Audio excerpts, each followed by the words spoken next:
occupation for the past 42 years, Israeli occupation. And I was living in a little village in the West Bank. The stories and photos from my talk are mostly from the West Bank. So keep the shape of the West Bank in your head. You'll see a lot of maps of it. And again, we're just going to sort of start by zooming in on the West Bank, but then we're going to pull out to see the way in which this occupation since 1967 fits into a longer, larger process that's been going on for more than 42 years. So occupation. What is that? You know, we hear about it when we hear about the U.S. occupying Iraq. Well, what does that mean? You know, what would it feel like if Irvine, California were under a foreign military occupation? What would that be like? So I want to start by clarifying what this actually means in practice in Palestine. So in the occupied West Bank, there are both Palestinians and Israelis who are living there, but they use different roads. There are Palestinian roads and there are Israeli roads. The Palestinian roads tend to be older, sometimes even unusable, like this one. The Israeli roads tend to be more modern, constructed by the Israeli government for Israeli citizens who are living in the area. The Israeli citizens living in the area are Jewish Israeli citizens. They are the settlers. Meanwhile, the Palestinians who are living in the area are mostly Muslim or Christian. So what this amounts to really is one kind of road if you're Jewish and one kind of road if you're Christian or you're Muslim. The only exception is if a Palestinian gets a kind of permit for maybe a certain section of a certain road, but otherwise there's complete segregation.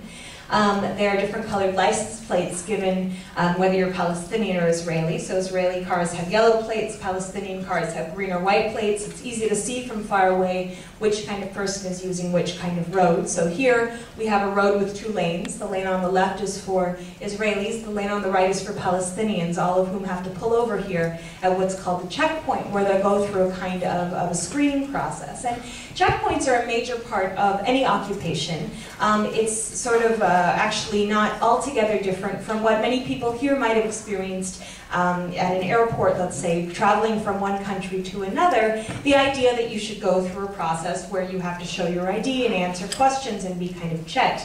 This is perhaps similar to what a checkpoint might seem like. One of the big differences, though, with checkpoints in this part of the world, in the West Bank, as you can see from this map of the permanent checkpoints in the West Bank today, these blue things here, is that the vast majority of these checkpoints are not located between the West Bank and Israeli towns, but actually located internally within the occupied West Bank. So most of them are between Palestinian towns and villages. And what that means for a Palestinian person who might be living, I don't know, down here in Hebron, wants to travel 10, 15 miles up to Bethlehem. That's probably the distance between here and lots of different towns around here. I didn't ask. Anyone think of one 15, 20 miles away? Ah, that's all right. So imagine, how long does it take you to drive 15, 20 miles with, you know, on a regular day? Depending on the traffic, I guess, here. It's probably, let's say, half an hour, tops, 40 minutes. Okay. Well, for a Palestinian person to drive that same distance between, you know, 15, 20 miles, Hebron to Bethlehem, it's going to take minimum 2.5, 3 hours, probably more like 4, 6, maybe even 8 hours, because of the number of times they're going to be stopped along the way at these checkpoints. So this is obviously very frustrating because people are unable to get anywhere. But it's not just about waiting and not being able to go places, but think about regular life, you know, people trying to earn a living. You know, someone who's trying to earn a living, hold down a steady job, can't guarantee that they will be able to get to work or get back home to their families in the evening. Students have a similar problem. You know, unless you happen to have a university in your little village, higher education is largely out of the question. You can't consistently get to your classes. And your teachers, if they're Christian or Muslim, can't necessarily get to class either. So every part of daily life is broken down when you can't move, including health. And actually in my book I've documented stories, lots and lots of stories of women being held at these checkpoints, going into labor in their cars, not being permitted to cross to get to a hospital, premature babies dying, unable to get to an incubator. A friend of mine, 6-month-old 6-month-old son died in his arms of an asthma attack, something preventable because he was not permitted to take his son to an oxygen tent.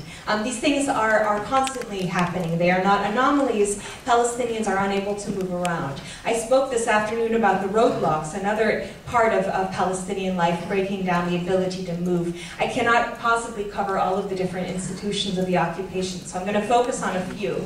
And the next one I'd like to just point out is something called settlements, which are communities of Jewish Israelis built in these occupied areas on this occupied Palestinian land. So here, for example, is a big one near Bethlehem in East Jerusalem. And the land there is owned by Palestinian farmers. It's internationally recognized Palestinian land. And yet there's this city built right on top of it that is exclusively for Jewish Israelis. So who gets to live there? Well, I could live there. I'm Jewish. I could get Israeli citizenship, and I could go move there next month if I wanted to. And yet the farmers and families who own the land that that city was built on are not allowed to live in it because they're not Jewish. And this kind of a process of one country going into another area and building towns for its own citizens, little communities, pushing off the indigenous population to build cities for its own people. Have we seen this kind of a process before? Sure we have. It's happened all over the world. It's not unique to Israel. We're talking about a process of colonialism, colonization of the area. And the way that Israel is actually able to get its citizens to move into the West Bank is through incentives. The Israeli government offers oftentimes big stipends. It subsidizes the mortgages of Israelis to actually go and become part of this illegal occupying population. So most of the Israelis moving over there are not moving there because they're out of control and they want to kill all the Palestinians. They're moving there because their government is paying them to be there. So when we're talking about holding people accountable for what's going on, it's so easy for Israel and for others to say, well, how can they control this, extremist minority? We're talking about the Israeli government paying its own people to move illegally onto occupied land, what is acknowledged by US governments, government after government, administration after administration, as one of the, if not the, biggest obstacle to peace in the area. And when I say that the Israeli government gives its citizens money to go move onto more Palestinian land, who's really paying those people to move on to Palestinian land? Said this at lunch today, that's us, of course. As US taxpayers, we are so responsible for what's going on. The US government gives what amounts to more than $10 million every day. It's in violation of US law. It's in violation of international laws. In fact, at this point, Israel is in violation of more UN resolutions than any other country in the history of the United Nations has ever been. That's including Iraq and Iran put together. So, when we talk about upholding the law, when we talk about Iraq and Iran, without mentioning Israel, the hypocrisy is not lost on most of the world. And we continue to subsidize these things. So while it might be easy to feel as if this is happening on the other side of the world, we are deeply involved in what's going on. And it really is our responsibility to know what's happening. And we'll be talking, I hope, in depth about ways of actually getting involved, not simply finding out and feeling sympathetic, but actually doing something, given the role that we play, given that not doing anything is simply to be complicit, to be one of the people who didn't say anything, knowing what we were part of.